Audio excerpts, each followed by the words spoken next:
Hello friends, welcome to my channel. તો friends, આજે આપણે બનાવીશું ટોમેટો કેચઅપ, જે બધાના ઘરમાં ખૂબ જ યુઝ થાય છે અને બાળકોને તો ખૂબ જ ભાવે છે. પણ આપણે જે માર્કેટથી લઈને આવીએ છીએ એની અંદર બહુ બધા પ્રિઝર્વેટિવ્સ હોય છે, જે હેલ્થ માટે બિલકુલ પણ સારા નથી અને બાળકોને તો એ આપવો જ ન જોઈએ. તો આજે આપણે એકદમ સરસ રીતે કોઈ પણ પ્રિઝર્વેટિવ વગર એકદમ ઇઝીલી ઘરે કેચઅપ બનાવીશું. તો વિડીયોને એન્ડ સુધી જરૂરથી જોજો. તો અહીંયા સૌથી પહેલાં તો કેચઅપ બનાવવા માટે મેં 1 કિલો ટમેટાં લઈ લીધા છે. એકદમ ફ્રેશ ટમેટો છે, એકદમ રેડ કલરના લેવાના છે આ રીતે. તો હવે એને આપણે પીસીસમાં કટ કરી લઈશું.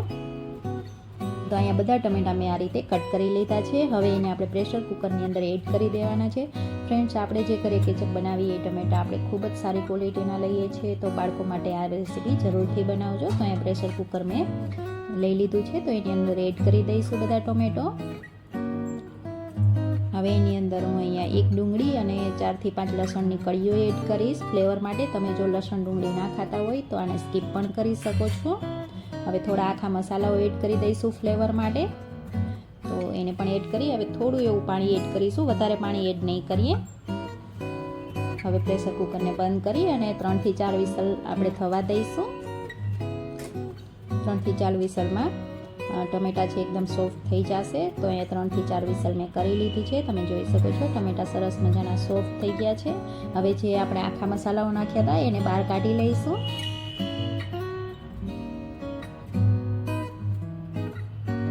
તો આ રીતે મસાલાઓ એડ કરવાથી એની ફ્લેવર સરસ આવી જશે કેચઅપની અંદર.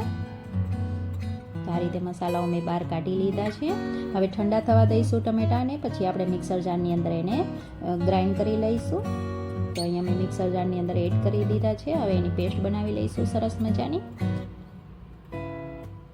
તો અહીંયા પેસ્ટ બની ગઈ છે. ટમેટાં ઠંડા થાય પછી જ તમે આની પેસ્ટ બનાવજો ફ્રેન્ડ્સ. હવે એને આ રીતે સ્ટ્રેન કરી લઈશું સ્ટ્રેનરમાં, જેથી એના બીજ અને છાલ છે નીકળી જશે.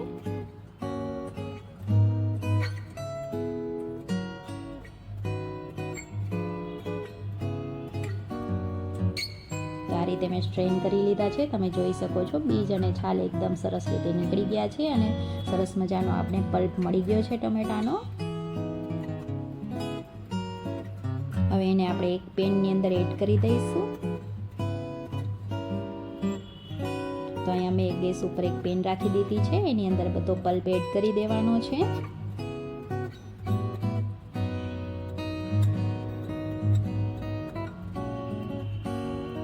ગેસની ફ્લેમને આપણે મીડિયમ ઉપર રાખીશું. હવે અહીંયા મેં 1/4 કપ સુગર લીધી છે. તો એને પણ એડ કરી દઈશું. તમે તમારા સ્વાદ પ્રમાણે સુગર વધારે ઓછી કરી શકો છો. જો ટમેટા થોડા ખાટા હોય તો થોડી વધારે એડ કરવી. હવે સ્વાદ પ્રમાણે નમક એડ કરી દઈશું.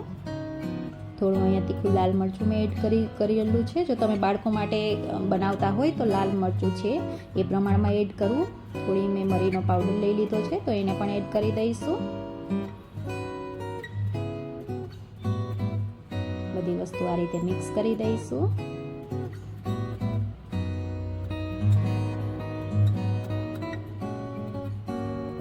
હવે એને 15 મિનિટ જેવું આપણે પકાવીશું. 15 મિનિટમાં કેચઅપ આપણો રેડી થઈ જશે.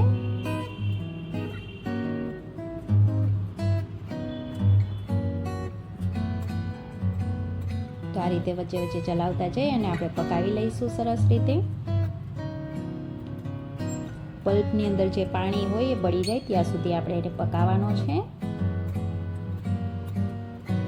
ફ્રેન્ડ્સ, તમે આ રીતે સરસ રેડ કલરના ટમેટાં લેશો તો તમારો કેચઅપ પણ એકદમ સરસ કલરવાળો રેડ કલરવાળો થશે. તમારે કોઈ પણ કલર એડ કરવાની જરૂર નહીં પડે. હવે એને આપણે આ રીતે ચેક કરી લઈશું પ્લેટની અંદર લઈને.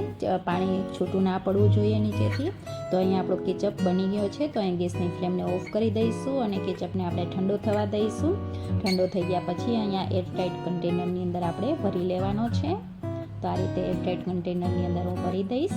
તમે જોઈ શકો છો ખૂબ જ સરસ કલર અને ટેક્સચર આવ્યું છે અને ટેસ્ટમાં તો લાજવાબ બન્યો છે. તમે બાળકોને કોઈ પણ બ્રેકફાસ્ટ સાથે તમે અથવા તો લંચ બોક્સમાં પણ આપી શકો છો.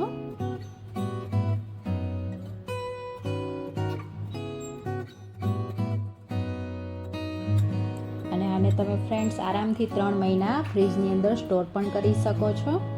તો આપણો કેચઅપ બનીને તૈયાર છે, તમે જોઈ શકો છો. તો ફ્રેન્ડ્સ, તમને જો આ રેસીપી સારી લાગી હોય તો વિડીયોને લાઇક કરજો, શેર કરજો અને ચેનલને સબસ્ક્રાઈબ કરવાનું બિલકુલ ના ભૂલતા. અને હા, તમે કેચઅપ બનાવો તો તમારો કેચઅપ કેવો બન્યો છે મને કમેન્ટ કરીને જરૂરથી બતાવજો. Thank you, bye bye.